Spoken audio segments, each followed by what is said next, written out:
I'm Yasmin Gagne. And I'm David Salazar, filling in for Josh Christensen. And this is Most Innovative Companies. On today's episode, contributing writer Chris Stokel-Walker. We need to be aware that these tools are put in the hands of millions of people, and not everybody acts in the way that we might expect. Co-founder and CEO of Abridge, Shiv Rao. Over the years, I got to, stay close and have that finger on the pulse of what was happening in all things related to machine learning and AI. But in late 2017, it was clear that things were about to really change. And as always, keeping tabs. There are many rumors that Jeff Bezos, now that he owns the James Bond properties, is determined to get Lauren Sanchez a part in the next movie. But first, here's the download, the news you need to know this week in the world of business and innovation. This week, Nvidia and Advanced Micro Devices, AMD, reached an agreement with the Trump administration to hand over 15% of the revenue from the sale of their two types of chips to China. The sale of these chips, which had originally been developed specifically for the Chinese market, were previously halted due to export controls. In return, the U.S. government has granted export licenses to the two companies. Nvidia also on Monday unveiled a series of new AI models, libraries, and infrastructure aimed at robotics developers. Among the releases is Cosmos Reason, which is designed to allow both physical AI agents and robots to, quote, reason through planning their next steps by using their memories and an understanding of physics. Other models that were released are meant for generating synthetic image, text, and video training datasets for AI agents. Do you think internally they say we're unveiling something? Oh, like unveiling? I hope so. Yes. That's a lost opportunity. I know. Hire me. Could ChatGPT come up with that? No. No. Thank you, Salazar. Last week, OpenAI unveiled its latest model for its popular AI chatbot, ChatGPT. GPT-5, unlike previous updates, is available to free-tier users and is also available across Microsoft platforms. OpenAI likens the new model to conversing with, quote, a PhD-level expert. I say those PhD-level experts can't be that smart, based off this model.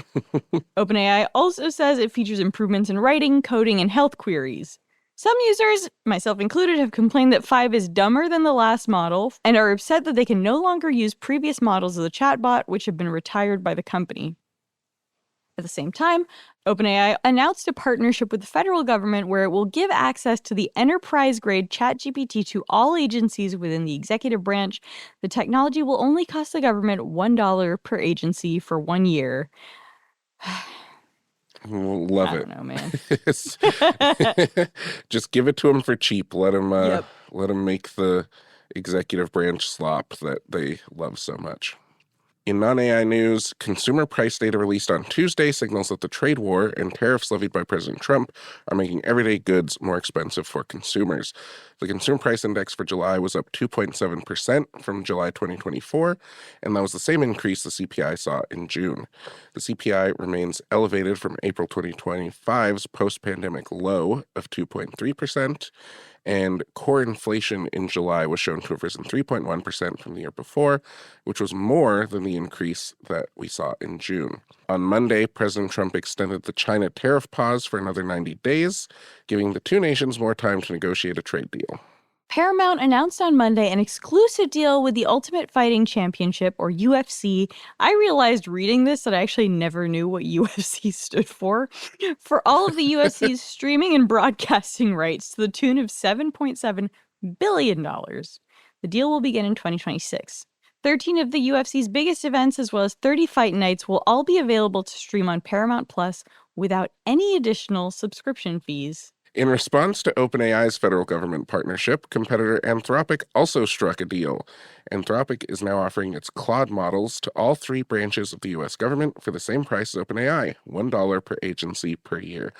Both partnerships come after the General Services Administration added OpenAI, Anthropic, and Google DeepMind to the approved AI vendors list. I'm telling you, there are going to be a lot of Trump admin appointees and employees discovering what AI-induced psychosis means. It's funny because I feel like Anthropic, to me, this is just a true feat of marketing because I don't think this is the case at all. Anthropic feels like more righteous to me than OpenAI, but I actually think it's just Sam Altman seems so conniving. Yeah, he's just sort of And Dario has distasteful. like cute little glasses. Next up, some electric vehicle news. On Monday, Ford said it had revamped its assembly line in order to better produce EVs. The company announced the development of new lower-cost EV components, which will in turn lower the cost of cars. Its first vehicle is expected to go on sale in 2027 and will have a starting price of $30,000. A larger electric pickup is expected to be unveiled in 2028. These changes are an effort to jumpstart Ford's EV offerings, which has so far lost $12 billion over the last 2.5 years. In separate news, all-electric ride-sharing service Revel announced this week that it will shutter in New York City. Instead, the company will pivot to its EV charging business. Revel had also previously been in the business of renting electric scooters, a service that ended in 2023. By the end of 2026, Revel aims to have over 400 EV charging stations up and running in New York, San Francisco, and Los Angeles. Yeah, maybe they'll stop hemorrhaging money from scooter lawsuits and also driver salaries. And that's the news you need to know today. So, David, do you use any AI stuff? I think you have the you have the email thing you keep trying to get me to sign up for. Yeah, and honestly, so I use Superhuman for my email, and I don't really use any of the AI tools. It really just makes it super easy to like sort through my stuff and bring stuff back.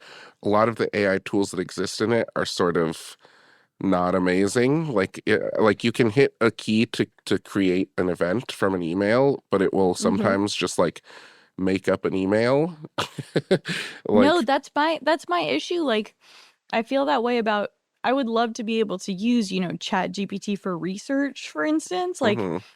if I'm writing an article and I felt confident asking, like, how much did this company raise? That would be great. Yeah, and for it to be current and up to date. Exactly, but I can't trust the answer, so I'm like, I'm just not going to use this. Like, I'm going to go to reliable sources. Yeah, it creates a lot more work. I don't really use any of the sort of like answer engines. I don't talk to ChatGPT. Sometimes I'll have it create a funny image that I think of if I want, but like, Have you done that? I feel so bad about the environmental impact, but at the same time, I have wanted to do it, to be honest. I maybe did it like once. I'm not like make me a Labubu That's or the thing. whatever. I've wanted to do that. Like, turn me into a labubu.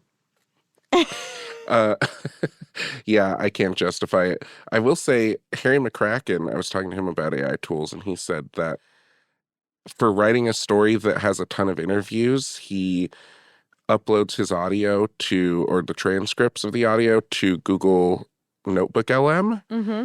and then you can search in that, and it sort of limits its knowledge base to what you've uploaded, and so it's less likely to hallucinate and make things up. I guess, although when I've written those kinds of stories, I just search through individual, like I just word search. Yeah, I mean, he was talking about this in the context of like an oral history, which had probably 20 or 30 interviews. Yeah, But yeah, fair enough. you don't use them? You haven't labubufied yourself? No, and Lord knows I've thought about it. I think it would be useful, if you're writing like a headline or a deck for a story, so not the story itself, to be like, give me 5 options, for this thing, just as thought starters more than anything else. But Yeah. I haven't actually done it, to be honest. And yeah, again, like you said, you just sort of end up doing it yourself. Like Exactly. Like it's literally just to like help you in turn think of some options. yeah. So the reason we're talking about this is because we're talking today about privacy concerns in AI. And don't worry, this is an actually interesting story. I know even I rolled my eyes when I said that. So, for as long as the internet has existed, there have been privacy concerns around its usage. And while many modern consumers may be unfazed by their personal information ending up in yet another data breach, I'll be honest, I'm kind of one of those people. The rise in popularity of AI chatbots should make them think twice about what they're putting online. Earlier this year, a survey found that over half of adults in the US have used an AI chatbot like ChatGPT, Gemini, or Claude. And many users turn to AI for more than just standard search.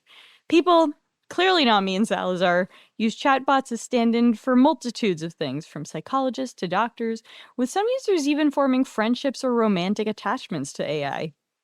But not all that is discussed stays between you and the LLM. And in this latest instance, that lack of privacy was actually kind of by design. Here to discuss his scoop on OpenAI and Google is Fast Company contributing writer Chris Stokel-Walker. So, Chris, you broke a story that talked about the fact that thousands of ChatGPT chats were exposed, were indexed on Google. How did you figure that out? Tell us about all that. It was good old-fashioned social media sleuthing, Yaz. So there had been rumblings of this sort of stuff on X, where people had been starting to share these links to Google search results of a really simple Boolean search. We chose in the reporting not to actually identify it. And then as soon as the story got published, everybody and their mother seemed to start sharing the link to these search results, saying, "Isn't this shocking?" So that kind of didn't work out well. Who knew that having morals is a useful thing to do? So yeah, you can very easily find it. But it was basically a super simple element of the URL that is generated when you choose to share a ChatGPT chat and also decide that you want to make this discoverable. And really, this story comes down to a really simple confusion over one word or one phrase, which is make this chat discoverable. So ChatGPT users encompass a lot of people. They encompass tech literate folks like us and our listeners, but they also encompass our parents and our grandparents and our second cousin twice removed who can barely turn on their laptop, never mind actually get to ChatGPT. Yeah, and I know you said people like us, but let's be honest, I would absolutely make that mistake. I make no So judgments people like you. on this stuff, other than to say that this was alarmingly common, I guess, right? So I started looking into this, found thousands of instances of this, and looked at the chats that you could find indexed at the end of any Google search, and made a judgment pretty early on that a lot of this stuff probably wasn't intended for human consumption, or certainly wasn't intended for as widespread human consumption as being at the end of a Google search would give you. Maybe it was for a friend or a family member to sound out advice on a relationship or something like that, not for a random journalist based thousands of miles away to be able to eavesdrop on. Yeah, I saw it included, struggles with addiction, people who had experienced physical abuse. I mean, that's pretty bad. Yeah. But users' identities aren't shown by ChatGPT, right? Yeah, right. So this isn't the case of like all of your data was being handed out. And there was some confusion over this once the story got out there, where people were, as we all know and lament, only reading part of the story and then making a decision on it, or only reading the headline and then deciding that they were going to outrage share it on social media. You weren't having your personal information shared unless you had disclosed it in the chat. And there were instances of that. So people were saying, I am a foreign national living in a different country, having a very difficult time in a relationship, which I think is down to the different cultures that we come from, me and my partner. I would like to learn how I can maybe mitigate those issues, which is kind of semi-identifying. Yeah, and then, followed up with like, her name is Diane and she lives here. Yeah, precisely. This is a story of user error, but it is a story of user error that is, I think, generated by a really poor design from a tech company that really ought to know better, given the kind of user base that they are targeting ultimately. Right. Tell us about the scale of this problem. How many messages are we talking about? How many people or conversations seem to be out there? What did you find? So I found 4,500 conversations with just a simple search and a couple of variations on it. Subsequent to Fast Company's reporting on this, an awful lot of publications have followed up, and an awful lot of researchers have kind of dug deeper into this, trying to identify the true scale of the problem. And 404 Media, which is a really interesting outlet, covers a lot of tech journalism as well, have pegged the number at more than 100,000 conversations that they have found indexed through a researcher. I'm kind of annoyed at this researcher. This is an unnamed researcher that spoke to 404 Media and gave them that details. I would have loved them to have come to me given that I broke the story, but that's by the by. We'll let bygones be bygones. You're fine. You're not upset. I'm not upset, but I will go into detail on this podcast and say that I really wish that you would talk to me. How has OpenAI responded to all of this?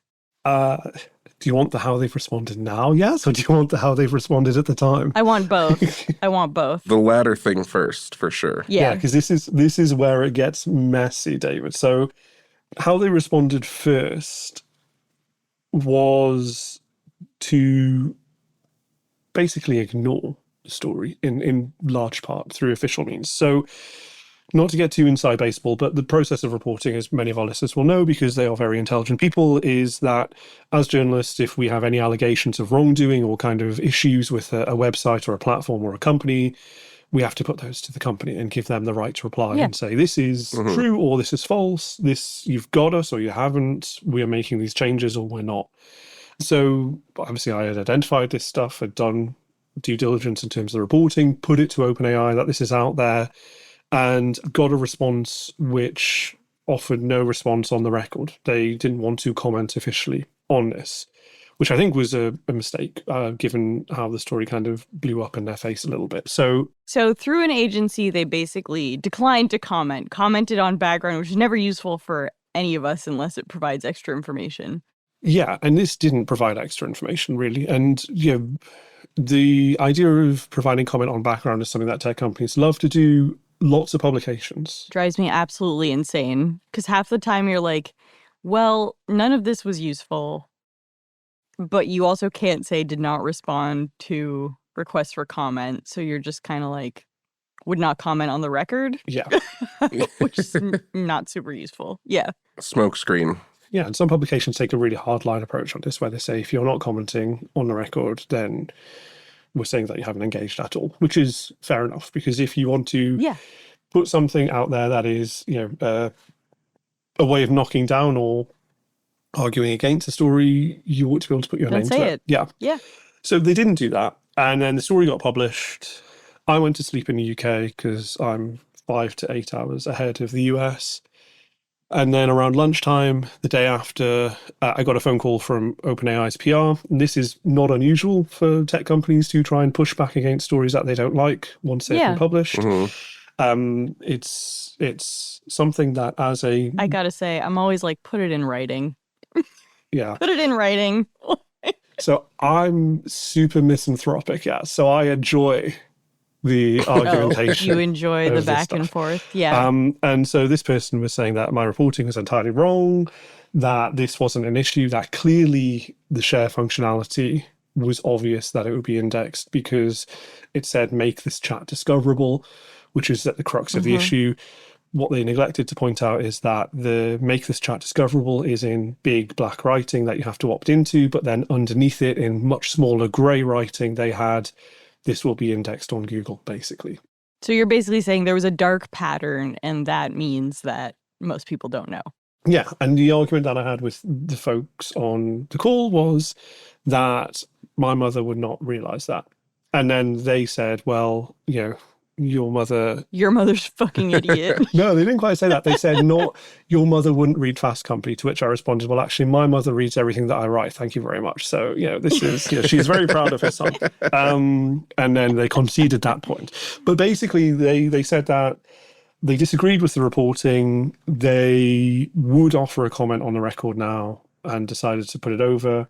But they felt that this was a non-story on a non-issue. And that stance lasted for less than 12 hours. Right, because then this non-story caused them to do what? Yeah, this non-story. So by this point, I'm asleep because I live in a weird time zone that isn't conducive to doing tech reporting. And so I punish myself by doing it because I'm either 8 hours behind or whatever. So I had gone to bed and then woke up to seeing a tweet from Dane Stuckey, who is OpenAI's Chief Information Security Officer, big deal for the company, who had posted on X that they were removing the feature that I had been assured by an OpenAI press officer just a few hours before was no problem for the company. And they didn't contact you to say it would be removed? No, because they're petty and messy. And when this happens, we're all petty and messy. So I wouldn't, let me be clear. Had I been in their shoes, I would not have done the same. I would have gone, Right, fuck you. You have caused us a problem. I am not letting you know that this has changed. Yeah. Fair.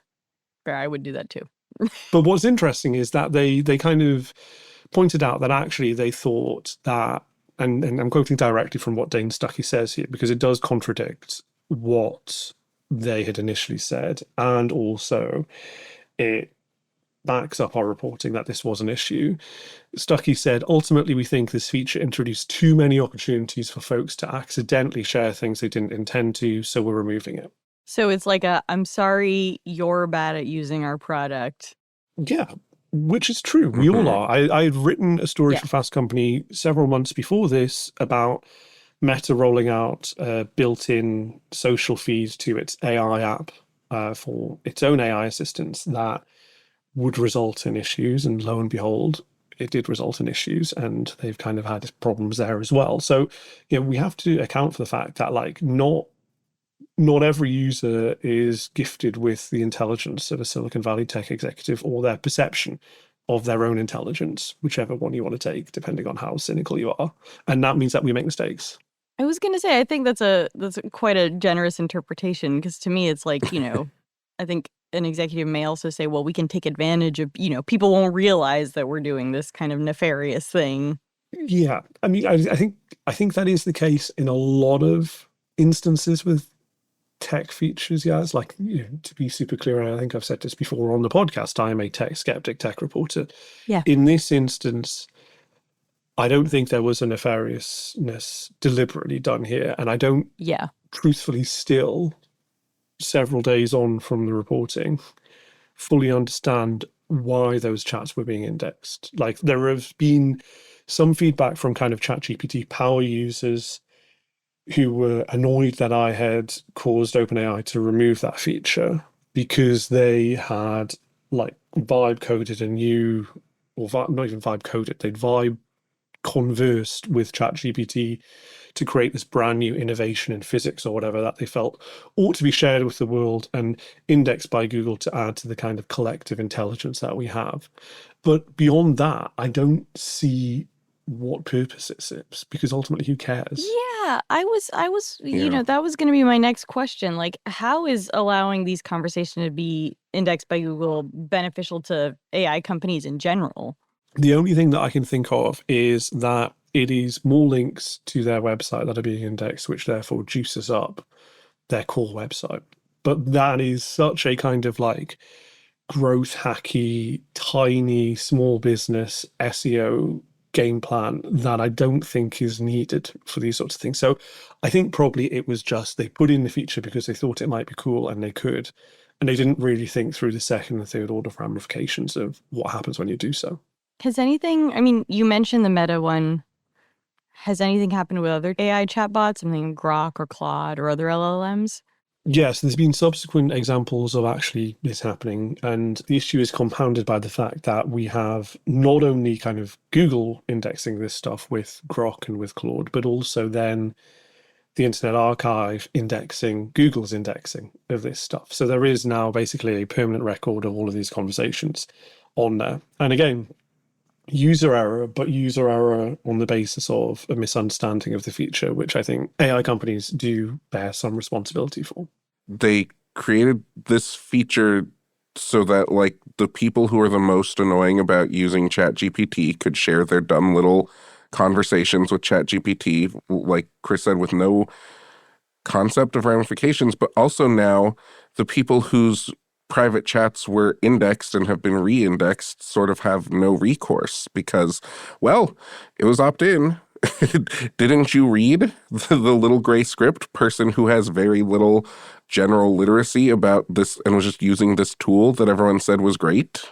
Yeah, and this is, I'll be honest, as I said, I enjoy the back and forth with PRs. I found the attitude really condescending, actually, from OpenAI writ large. And it speaks to a broader issue that we have, which is these companies develop these tools for a relatively small group of people that look like them and act like them and move in their social circles.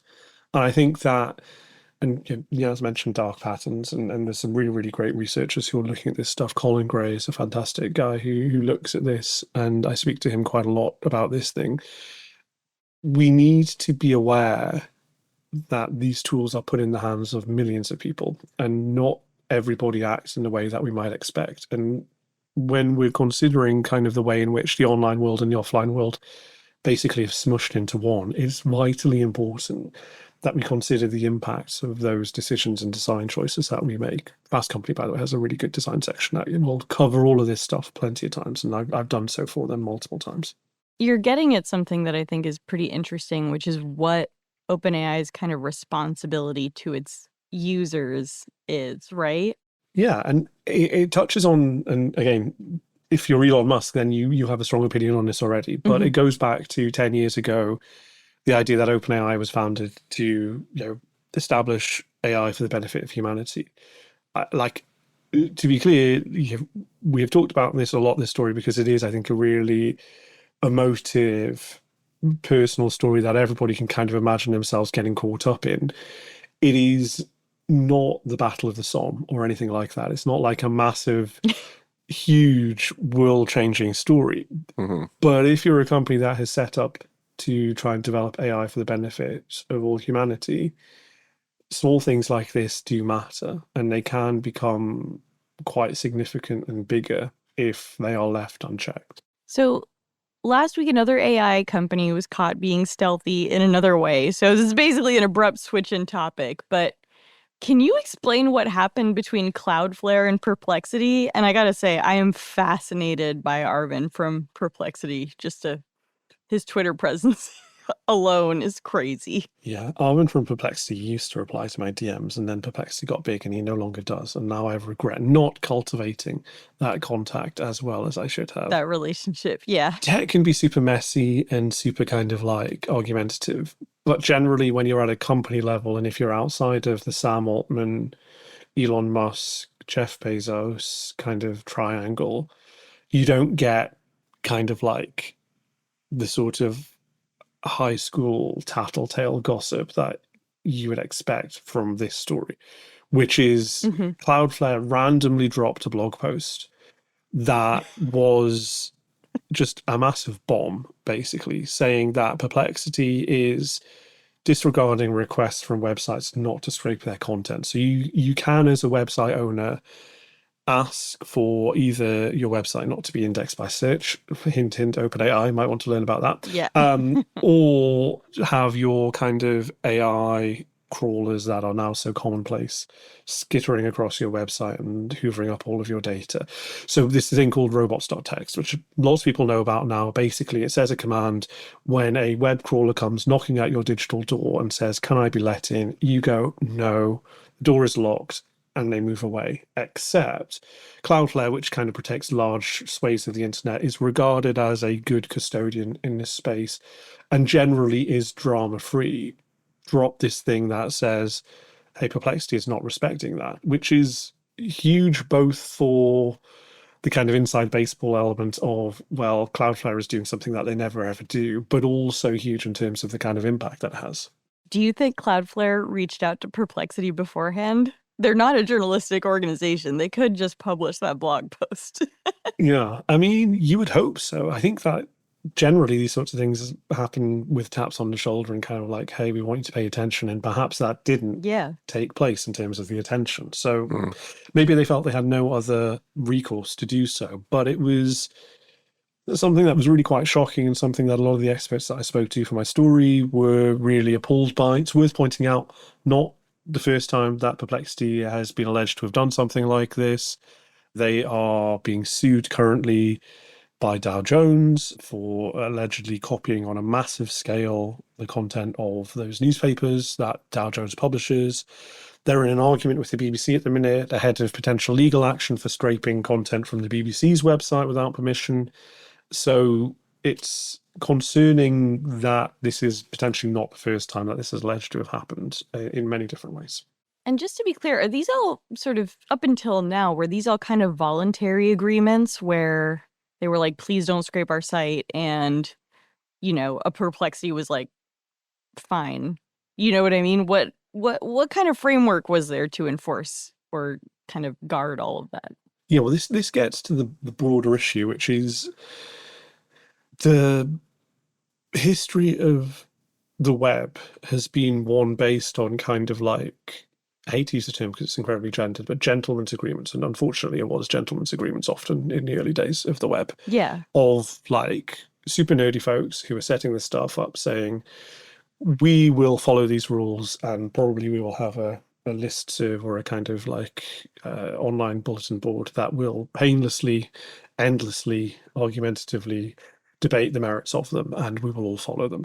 And that's kind of run headfirst into the brash commercial era of the web, where folks are focused on their shareholders and returning value to their shareholders, or proving to their investors that they are worth investing in. And so these things are voluntary. Like robots.txt is a voluntary thing. You can ignore it if you want. There is no legal prohibition that says you've been very naughty, you'll be put in jail for ignoring your do not crawl request. But it is kind of, a moral imperative to do so because it's what we've done for decades now. And it's kind of seen as ungainly to do anything different. I don't know. I mean, you talk about sort of the lack of recognition of these sort of like handshake agreements, these just sort of like actual. I think a lot about the meme about like the shopping cart thing where it's like return the shopping cart, you get no reward. Yeah. It's just a nice thing to do. Like the growth of these companies and the imperative to like you said, show that they're the best LLM and they have the most information or they're the best answer engine, whatever, or that they can return the most value to their shareholders is coinciding with such a, at least in the US, I think it's broader certainly, just full disregard for any sort of actual ethics or like quote unquote norms. Like they've been going out the window for a long time, but this confluence of the rise of these AI companies and just sort of like the general vibe that nothing that anyone says means anything anymore seem to be coinciding in a way that is bad for everyone who's using all these products. Yeah. And I don't know what the digital equivalent of the shopping cart problem is. In the UK, we came up with a solution for that because we had big issues. Coins. Yeah, we had big issues Right. with shopping carts going missing and ending up in rivers. I literally wrote a story for this for the BBC 8 years ago on the UK's problem with missing shopping carts. And the solution, as Yaz says, was we have coins where you put in the equivalent of, it's more than a quarter, but it's the same size coin. It's a pound coin, but it's kind of like quarter size. You put it into the thing, you then loosen your cart from a big pack of them, and you have to return the cart in order to get your money back every single time. I don't know what the solution is that is the equivalent for this. I think that those who are talking in the kind of law academia sphere in tech say that we need a bolstering of regulation around this to actually make that voluntary agreement into something more permanent and meaningful and actually that you can hold folks to.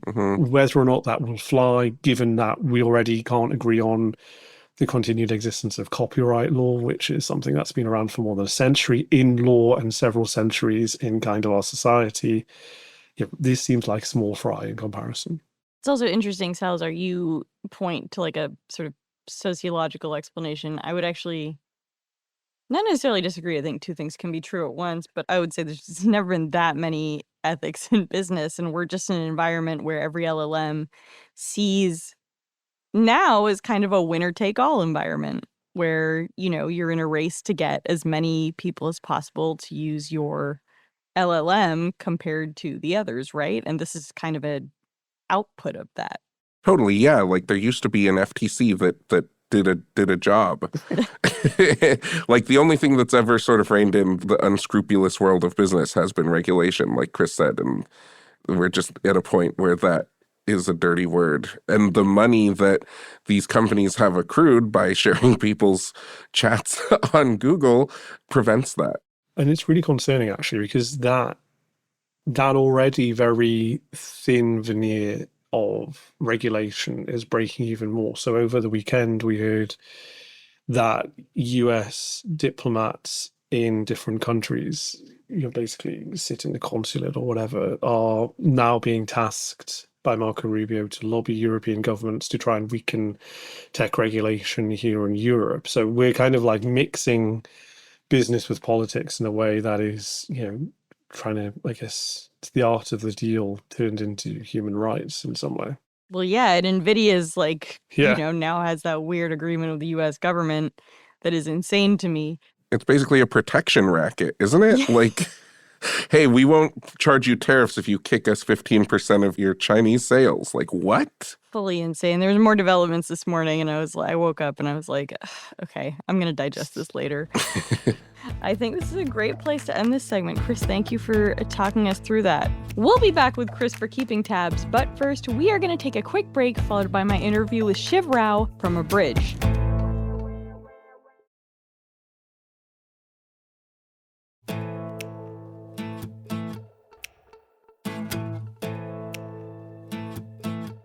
As a practicing cardiologist, Shiv Rao has gotten used to quote-unquote pajama work, documentation done after clinical hours, often late at night. That's why Rao launched Abridge, an AI platform that can turn conversations between doctors and patients into clinical notes in real time. Abridge achieved valuation of $5.3 billion after its latest $300 million Series E funding round in June 2025. Here's that conversation. Hey, Shiv, welcome to the show. Awesome. It's so great to be here. Thank you. So you are a practicing cardiologist at the University of Pittsburgh Medical Center, and you run a company. And I know you founded some startups, but or funded some startups before. But how did you get into doing both? Yeah, it's a great question. So prior to this, like you were saying, I was a corporate VC essentially for a large health system. And I got to put money into startups. I got to learn osmotically from founders and from boards. And then in late 2017, early 2018, I just became obsessed with this idea that underpins Abridge. So quit that job to just fully focus on what we're building right now. Abridge sort of came about before we started to see even OpenAI really take off. When did you start to see kind of the potential of machine learning in a clinical setting? Yeah. In the mid 2010s, deep learning was really starting to take off. We were all on notice as doctors, as people inside of health systems, that machine learning was about to do something really interesting in terms of assisting, augmenting, or even automating workflows. And deep learning started, I would say, in the computer vision space. Like radiologists were the ones who were sort of championing this technology. And I remember as an investor, we got to put a good amount of capital into Carnegie Mellon University. We started a machine learning and health program. And that's where I met my co-founder CTO, Zach Lipton. He's an associate professor over there. So over the years, I got to stay close and have that finger on the pulse of what was happening in all things related to machine learning and AI. But in late 2017, it was clear that things were about to really change. And so we started our company in March 2018. And as it happens, that was what, just a few months after Google Research had published that paper, Attention is All You Need. And that was the paper that sort of blew up the spot in relation to all things transformers, the T and GPT. So we started with pre-trained models like BERT, and then Firebird, and then Longformer, and then Pegasus and T5, but basically different types of pre-trained models that predated LLMs. And I remember, a lot of VCs would say, being early is being wrong. But what we've learned is that not if you don't die. If you can stay standing, it's actually first mover advantage. And so when LLMs came out, we took advantage. Now, you built your own LLM, is that correct? Well, we fine-tune LLMs, absolutely. So we see ourselves as an AI native company. And what that means for us as a company that's focused on one vertical industry, on healthcare, is that we just try to go millions of miles deep on the challenges that we're trying to solve. So we can reach down one or two layers deeper into the stack than I think most companies, and we can fine-tune models.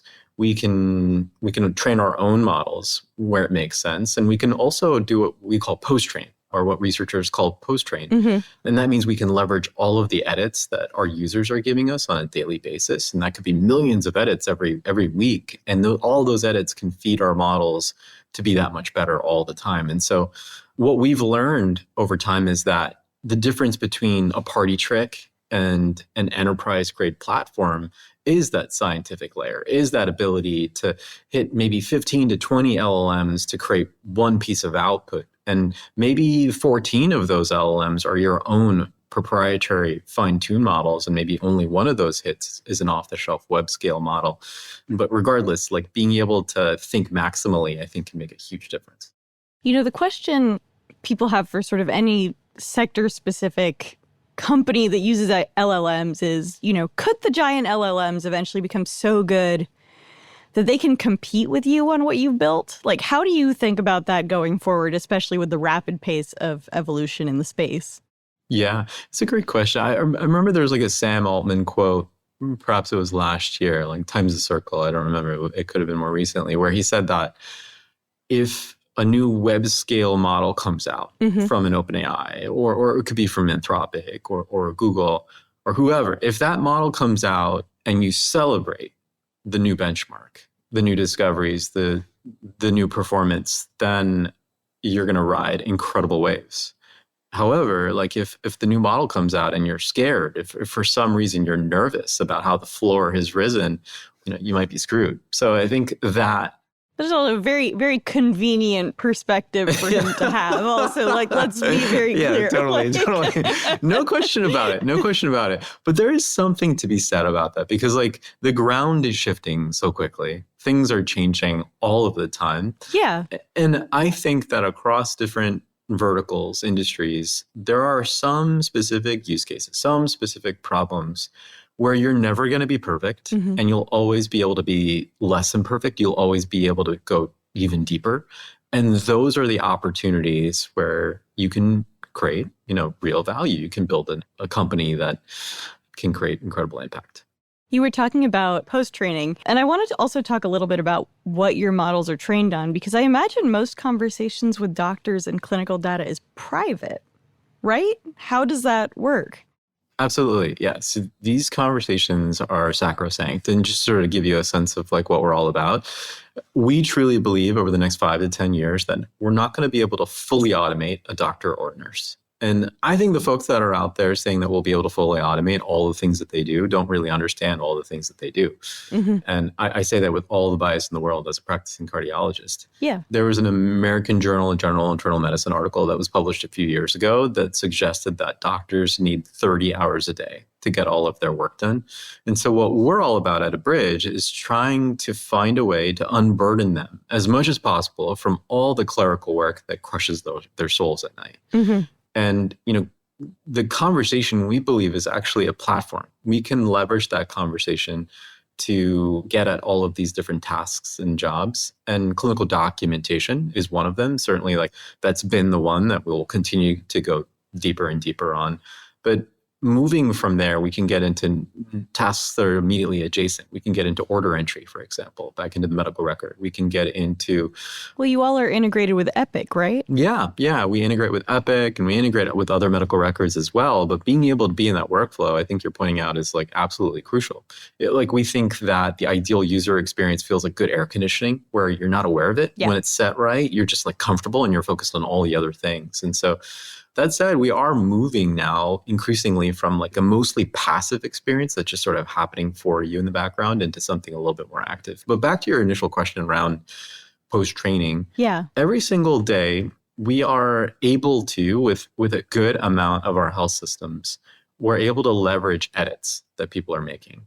And we're able to leverage those edits to actually like fine-tune our models, to actually train our models to be that much better. But I guess what I'm wondering is, like, aren't those edits on confidential information? Or do you have a way of kind of anonymizing it? Like, what does an edit look like that you're able to actually see and use? Does that make sense? Yeah. So de-identification in healthcare is so important. And so, we get feedback that's qualitative, and then we get the feedback that are literally like edits to Yeah. notes, for example. The qualitative feedback, by the way, is absolute gold. Like people will actually break down for us exactly what they want to see from their notes, and we can leverage that absolutely. The quantitative feedback looks like people actually editing the output of the AI. Yeah. And that as well, when we've got these de-identification pipelines in place for, some of our health systems, we can leverage as well. And that gives us the ability to be continually improving. That makes a lot of sense. Let's get into your valuation, which is crazy high. You've hit a 5.3 billion valuation this year. You've raised so much money. You raised 250 million and then 300 million from people like A16Z and Coastal Ventures. Why did you need to raise so much money? I think it all comes down to what we're working backwards from. We've burned all of our boats. Like we're here to build and be on a decades-long journey with all of our health system customers. We absolutely believe that these conversations do represent this platform opportunity where we can get into value creation across any number of use cases that help the clinician, that help the patient, and also help the system. To give you a sense of what I mean by that, in this country, we're not compensated for the care that we deliver. We're compensated for the care that we documented that we deliver. Yeah. So all these notes, they're actually bills. It's called revenue cycle. This is specifically mid-revenue cycle.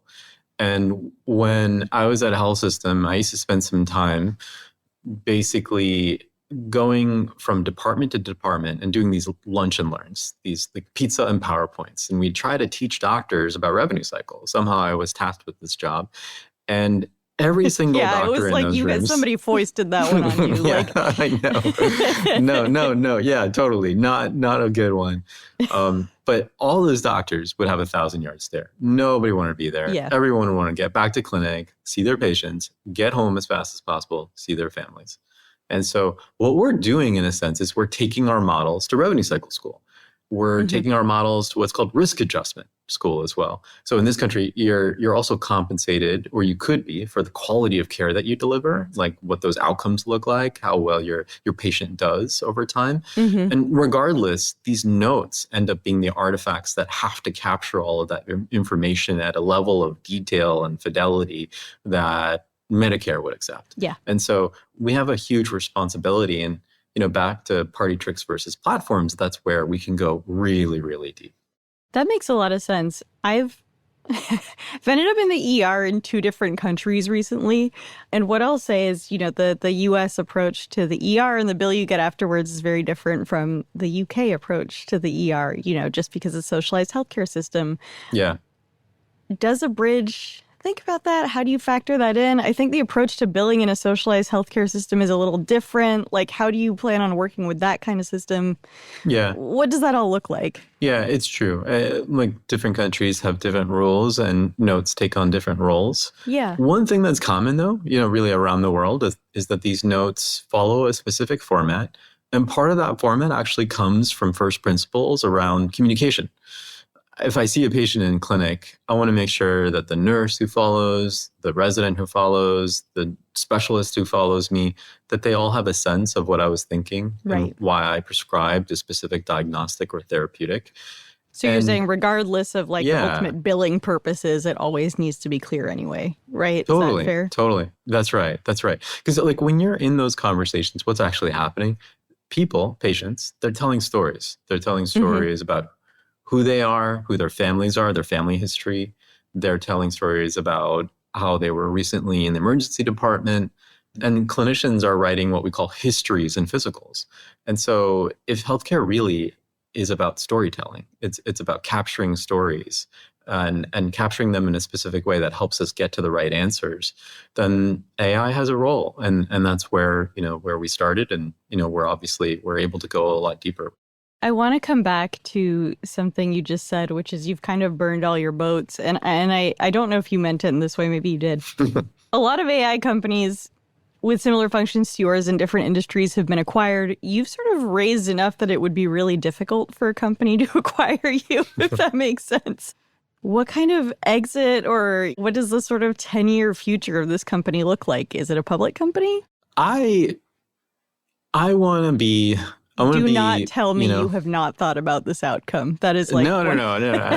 I've thought about this outcome. And when I think about the future, I think about being, I'm trying to not sound cheesy, but like Jensen is like absolutely someone I take a lot of inspiration from. Not that I belong in the same like cohort of technology leaders as someone as iconic as him. But what I admire so much about him is that I email him and he responds to me like within a day, and he reads everything. He's engaged like across the company. And there are other leaders out there across different industries who I think have somehow CRISPRed their companies into their DNA. And that's the kind of mission that I think we're on, where it's not just me, but others in the company really carry everything that we're working on. It's all integrated into who we are and our identities. And so I picture myself being much older than I am and much grayer than I am. Most of this gray hair, by the way, over the last few years. But and you're saying that as a cardiologist? Well, the last few years haven't been hockey stick growth. I think they've been more akin to like telephone pole growth, really. Like the ChatGPT moment just absolutely opened up the skies for us. And in a way, what I didn't realize is that 3 years before that, or even 4 years before that, we were pre-selling. We were seeding the market. Gotcha. We were doing these demos that makes sense. with models that predated LLMs. And we were talking about generative AI, and people didn't have the words yet. Yeah. But when ChatGPT kind of came out, it just blew all of these executives' minds, but also clinicians wondering what could this technology do for them, that we got a bunch of calls back from all the people we had spoken to over those previous years. And we had the opportunity to just like run into the moment. You're integrated with a lot of pretty big health systems, and it seems like it was a little harder to convince them to use Abridge prior to ChatGPT. Can you describe, like, just proportionally, like, how many people said yes after that sort of ChatGPT moment? What was that like? Yeah, I spent so much time in 2021 and 2022 doing these demos on Zooms and on Teams meetings.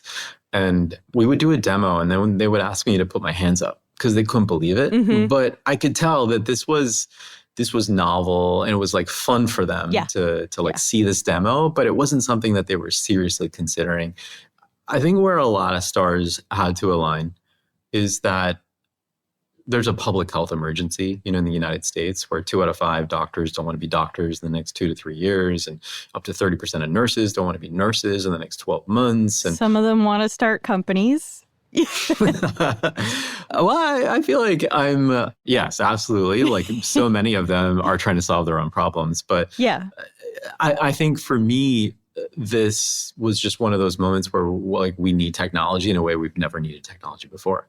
And if we don't find a way to unburden them, if we don't find a way to automate the things that we can automate and assist them where we can with technology, then we're going to be in a world of hurt. There's patients I've seen in the hospital who've driven 5-6 hours from a rural setting because of the rural hospital had to shut down. So this is one of those moments where a market and a challenge and a technology just like perfectly fit. And these next few years, I think will be wild to see where things go. In terms of, after you launched, expanding the offerings both for doctors and for patients, I guess, I understand that you have a ton of languages available on the model now. Yeah. I was really impressed that Creole was on there, for instance. Yeah. There are so many challenges in any kind of doctor-patient relationship. What's on the roadmap next? And also, how do you prioritize? Yeah. So for us, it's really about making sure that we can serve every single clinician in every single specialty in every single care setting. And then making sure that we can help every single one of those clinicians feel like almost near omniscient caregivers, advocates for their patients, helping them feel like superheroes while they're in the moment. So in terms of languages, what's different about this world of conversations and dialogue is that you have to meet the patient where they are. Yeah. And I might see a patient who speaks Nepalese, and I don't speak Nepalese, and so I need an interpreter in the room. And so that's the kind of complexity that our technology needs to be able to lean into. We need to be able to build technologies that don't get tripped up when there's multiple voices in the room. We need to make sure that we can understand, our technology can understand and translate different languages. And so we could probably support well over 90 languages today. Now, we want to always because of that scientific center, benchmark our capabilities. And so we've probably benchmarked maybe like close to 40 of those languages, but that doesn't prevent people from using it in Los Angeles in Farsi, as they do every day. And probably in California every single day, there's tens of thousands of conversations. And like you said, Haitian Creole and Brazilian Portuguese and Mandarin and of course, Spanish. I am curious, I remember talking to Harvey, which is a sort of legal AI tool. And, while the company says, and obviously it is in their interest to say that it will not take away jobs, it struck me that lawyers might still be fine, but the need for paralegals or the kind of junior associate work that you might do could diminish as, like, I don't know, AI gets better at research and sort of compiling rote documents. Are there any positions that you think could be eliminated through Abridge? Like, whether that's interpreters or any kind of nursing work. I understand it was designed to solve the pain point of a doctor coming home and having to make all these notes, but there are so many ancillary jobs in any hospital. Well, healthcare is a very interesting industry. You'll have to fact check me, or I'll fact check myself later. But I think there are papers out there that say that by 2028, the United States is projected to have a shortage of about 100,000 healthcare workers. And it's roles like nursing assistants, nurse practitioners, and also, of course, clinicians. That's a big deal. We've got a real issue here. Yeah. And so it's one of those, I think it's one of those industries where there's like an absolute kumbaya story around what AI can do. It can like augment and help us like meet this moment in a way where there isn't that casualty of war. Yeah. The way there could be in other industries. We have one health system where in the basement, as I imagine, at least in the hospital, there's like hundreds of people, in a windowless setting who are literally reading doctor notes and making sure that those doctor notes are compliant, that they check off all the boxes. Yeah. And those same humans could absolutely be elevated to something more creative, something harder. And that's basically like what this, I think, motion for AI in healthcare is going to look like, is there is this refrain and it's kind of contrived, but like top of license, what does that actually look like? And I don't think we know. And I think that's what's going to be really exciting as well as over these next few years, is that we're going to figure out across any number of different roles what that actually means. Do you find patients ever wary of the software, or I guess it integrates so seamlessly that they wouldn't even know it's being used? Well, they should always know, since consent is critical. Healthcare especially, trust is table stakes. And this data, as you were calling out earlier, is so private and personal. So they absolutely have to be aware. But what's been fascinating to watch, to observe over these last like 5 years, is that the zeitgeist has just absolutely shifted. People know what AI is. People are using this technology increasingly in their daily lives. And so when the clinician says, hey, can I use this technology? It's going to help me focus on you instead of all the distractions that get in the way. They get it. They're like, yeah, absolutely. And we're also seeing at some health systems like University of Chicago, for example, they published a paper that demonstrated that patient experience scores improved. They actually said they were happier with their care. Another health system, Reed Health in Indiana, had the same sort of outcomes coming back. And so it's hard to quantify that value. It's hard to get paid for that value. But that value proposition around helping people be more present with each other, I think is arguably the most profound impact that we're having right now. You mentioned having the kind of first mover advantage. There are other companies in your space. I'm thinking of Nuance, for instance. How do you think about competing with them? So Nuance, owned by Microsoft. Yeah. And, obviously Microsoft is everywhere and they have their playbooks. And so, yeah, absolutely. We've been in this David and Goliath sort of situation with them for a few years. But I guess I'm curious, like, is it like a Lyft and Uber situation where you're competing on every deal with a health system, or what does that look like? Yes, we see them. We see them every health system, and it's. I think part of it has to do with how we've segmented the market. Healthcare is not homogenous. On one market, there might be an independent PCP down the street. There might be a direct primary care doctor, a concierge medicine clinician who's taking cash payment out of pocket off the insurance grid altogether. On the other end of the spectrum, though, there are the large health systems. And if anything, we're going to see more and more clinicians affiliated in some way with one of these large health systems. At this point in time, it's about 75% of the doctors in this country affiliated with a large health system. Mm-hmm. And those large health systems have huge challenges. It's not just about integrating with all the different technology stacks. It's also about being able to create clinically useful notes that all the different types of doctors resonate with, but also that work in all the different settings, that can understand all the different spoken languages, that are also compliant. And that word compliant is like it's a very meaningful term for us internally, because it speaks to those lunch and learns I used to oversee. It's like being able to help clinicians not have to worry about all that work and just focus on the patient in front of them. And so that end of the spectrum is where Microsoft, certainly Nuance, focuses, and that's where we focus. And so, yeah, absolutely, we see them all the time. All right, I have a bit of a speed round. It's just 3 quick questions. What's next? A year from now, what are some of the features we're going to see rolling out or initiatives?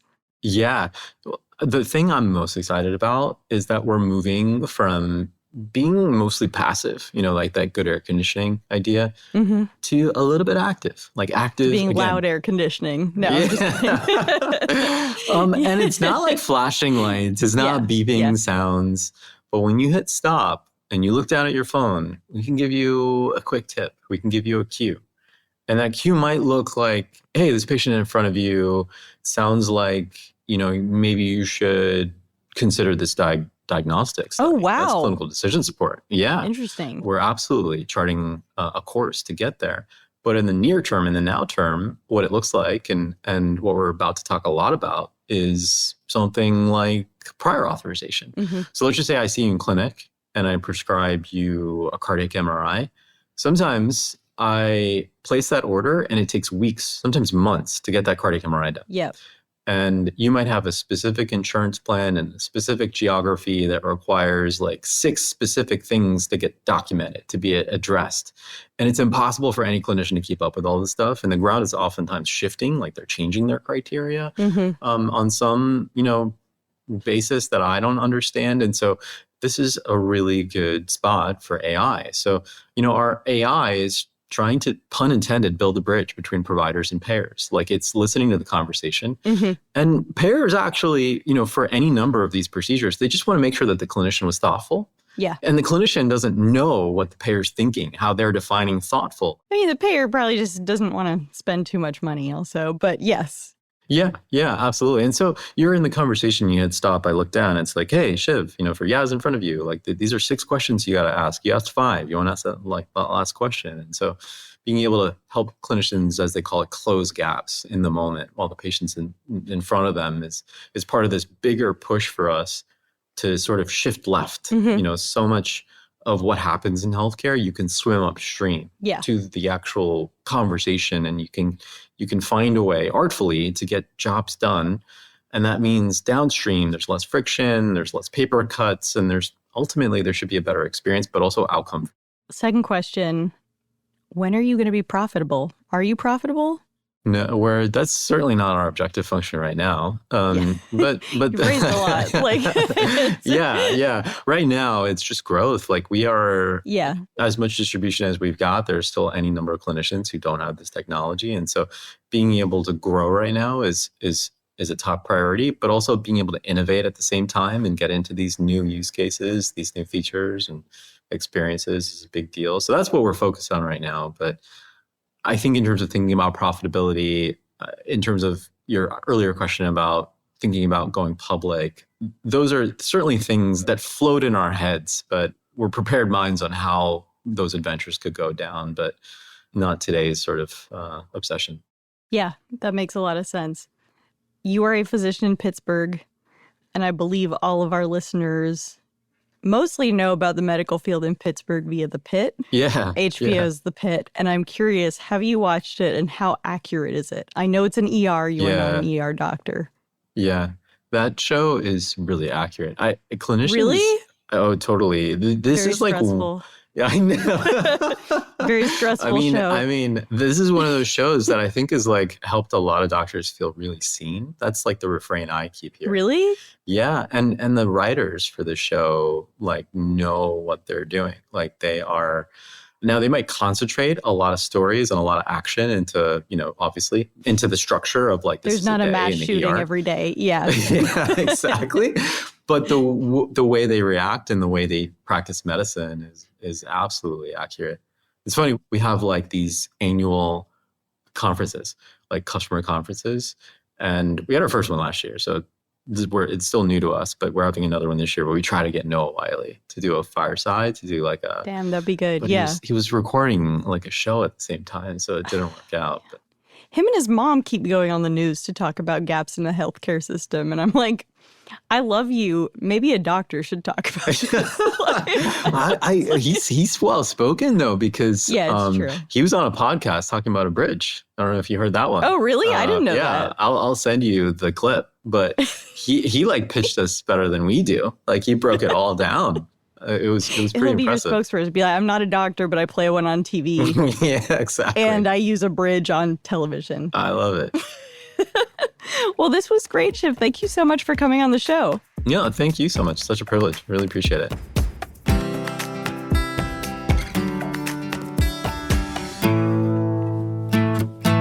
Okay, we are back, and it's time to wrap up the show with Keeping Tabs. This is where each of us shares a story, trend, or piece of pop culture we're following right now. And Chris, since you're our guest, what are you keeping tabs on? I am keeping tabs on a very weird thing, Yas, because summer season is difficult for pop culture. Right. There's not a lot going on. So instead, I've been binge watching a YouTuber that I'm obsessed with. He's a guy called Joe Desavedra. He lives in Fairmount, Georgia, and his username is Joe is Hungry. And he is a food reviewer who has very few followers, but ought to have millions. So we should give him a follow. How did you find him? Okay, my best friend, who I've known since I was 11, and I have an unhealthy obsession with finding weird niche YouTube minds and exploring them deeply. And so he found him, and he's basically a guy who will go around fast food outlets, will buy 6 versions of every item, and will kind of like meticulously weigh them as if he is some sort of structural engineer, check their temperature control, check their consistency. That's actually an awesome idea. And also, Yeah. I love this guy. yeah, he's great. He's fantastic. And the thing is, so that already makes him super endearing, right? Because he's just like obsessed with this thing. But And he's doing it for the love of the game. he is. Like, But then he's also like some freak auteur who manages to do video editing and composition and everything in a way that, like, I don't know, like a Hollywood director would be envious of, because he manages to do these kind of really complicated things where he talks to his past self. He kind of cuts through things. He makes perfect transitions. He's just worth watching. Every video is less than 10 minutes, basically. So it's not a big ask of your time. Nothing else is happening in culture. So just do it. Joe is Hungry on YouTube. that's not true. Katy Perry went on a date with Justin Trudeau. Oh, yeah, Anyway. that's true. Salazar, what are you keeping tabs on? They can have each other. Yeah, I know. That's my take on the Justin Trudeau, Katy Perry. What am I keeping tabs on? Like Chris said, it's like maybe a fallow time in pop culture right now. I enjoyed The Naked Gun, but right now, you know what? I'll be the guy who talks about anime on the podcast again. I'm currently following 2 anime series. There's one that I really enjoy called Dandadan or Dandadan. I don't know how it's actually pronounced. Oh, you have mentioned that we played the theme song after you mentioned it last time. Yes, well, they're on their 2nd season. It has a new theme song.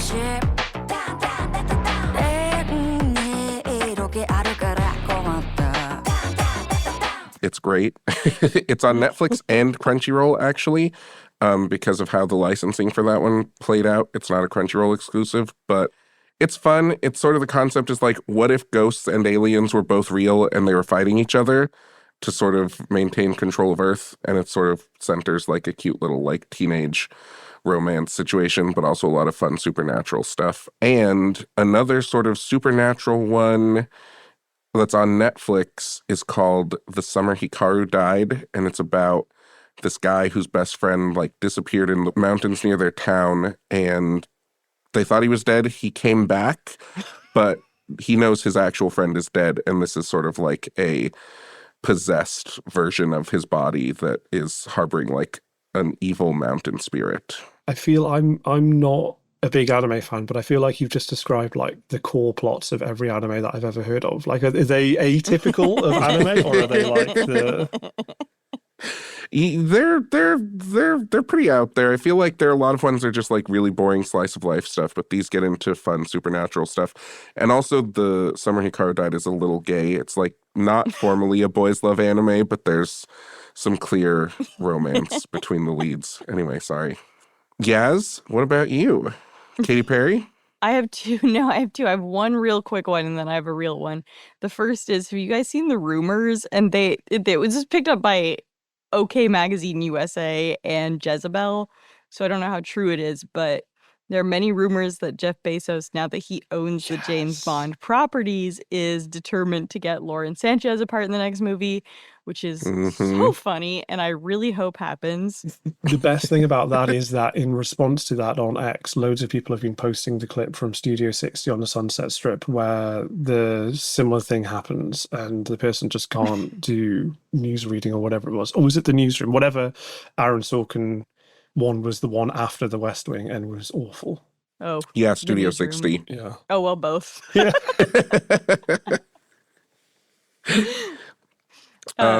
Do you think she'll go to the Gal Gadot School of Acting? the way she, wooden delivery and like oh, no, sort of your Snow White. and enough champagne to fill the Nile. And then anyway, my real that's so good. And then my real keeping tabs is I follow this subreddit that is fascinating to me. It's My Boyfriend is AI. It's very earnestly people in relationships with chatbots. Oy. And very good subreddit, super interesting. Like people talk about, their stories and how they fell in love. But the upgrade, or I don't know if it's upgrade, but I don't know if you want to qualify it that way, from GPT-4 to GPT-5 has actually fucked up a lot of relationships. Whoa. So a lot of people talk about how their partner has like really changed or become an asshole. And I am just like fascinated. I spent like a lot of this weekend just reading through. Everybody's trying to come up with hacks to make their GPT-5 more like GPT-4 to salvage their relationships. Wow. And it's so strange and interesting to me. And I don't think it's like not a parody place. They literally just posted something being like, we now have to approve your post because so many trolls have tried to enter this forum. But That's wild. Yeah, it's nuts. If you're in a relationship with AI, contact one of us. We want to talk to you for stories, undoubtedly. Yes, please. Oh, yeah. No, truly. No, I mean, I want to write about this. I actually pitched it to my editor. And if you're a relationship therapist who has been approached by people who are trying to fix their relationship after GPT-5, definitely email Yaz. I actually just started listening to a podcast about this, too. I'll report on whether it's good next time, because I'm only 10 minutes in. But that's it for Keeping Tabs. That's it for the show. Chris, thank you so much for coming on. Thank you. Thanks, Chris. All right. Nice one, guys. Thank you.